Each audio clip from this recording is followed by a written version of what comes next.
Hello everyone, I'd like to start this message by remembering that February is Black History Month in Canada. I am working from home as are most faculty members and thinking of all of you at the beginning of February 2021. Faculty have gone through a lot during the pandemic that is still dictating the need for safety measures and for all of us to keep working remotely.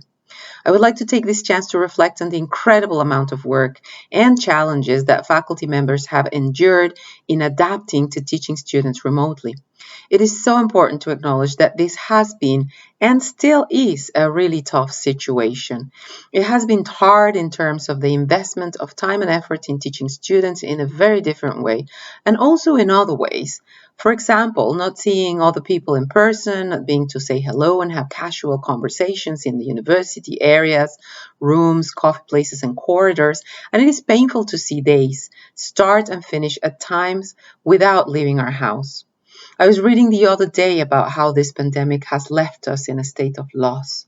We have all lost personal contact with one another and the small everyday things that we took for granted.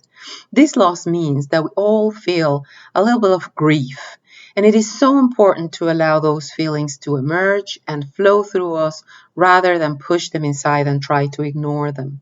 It is so important to engage in self-care and not allow burnout to make an appearance in our lives.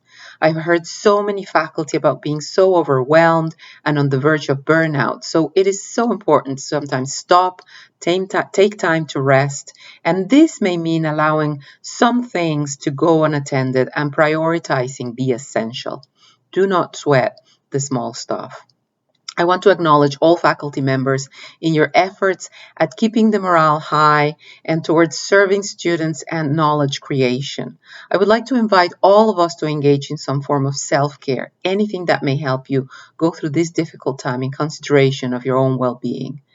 Do things such as going for walks or hikes, call friends and family on the phone often, add some mindfulness to your day with meditation, exercise, or just to contemplate the beauty of a big tree.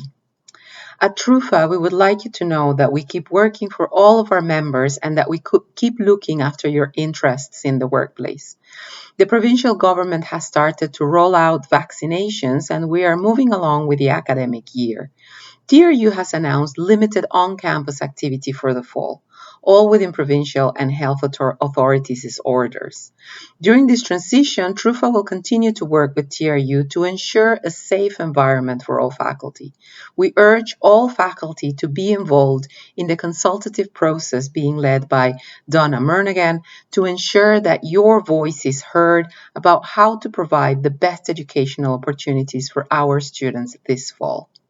It is important to acknowledge that this pandemic has not affected everyone equally and that equity issues keep amplifying this state of crisis, especially for faculty with caring responsibilities and those who need support. In TRUFA, we are engaged in various equity, diversity, and inclusion initiatives, and we just recently launched with TRU the first group of EDI fellows, 8 members of faculty from various departments throughout campus who will help in the efforts in implementing equity initiatives in TRU. We are also in the process of working on the survey to ask faculty about your priorities in the next round of bargaining, and our VP SWEC, Lloyd Bennett, and his team may sometime soon visit your faculty for input. Additionally, our stewards continue to look after the interests of our members who need their support to guarantee labor rights and meeting with the employer to bring their attention to issues arising. We are also organizing with the other post-secondary education institutions in BC to lobby for better funding for colleges and universities in the province. And it looks like there is the will to review the funding formula. Finally, TRUFA keeps working on creating policies and procedures to solve and overcome adversarial situations that may arise internally.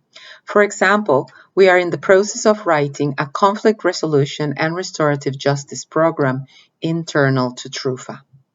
Many faculty are involved in service for faculty in the ways I have described throughout our faculty association. Please remember that all of us, faculty members of TRU, all of us, we are all TRUFA. It is so important that we celebrate our being engaged in teaching and research, even under the current circumstances, and that we congratulate ourselves for having done as much as we have so far. I want to take this opportunity to send everyone really warm and supportive regards on behalf of your TRUFA table officers and executive board. Please take care of yourselves and of one another.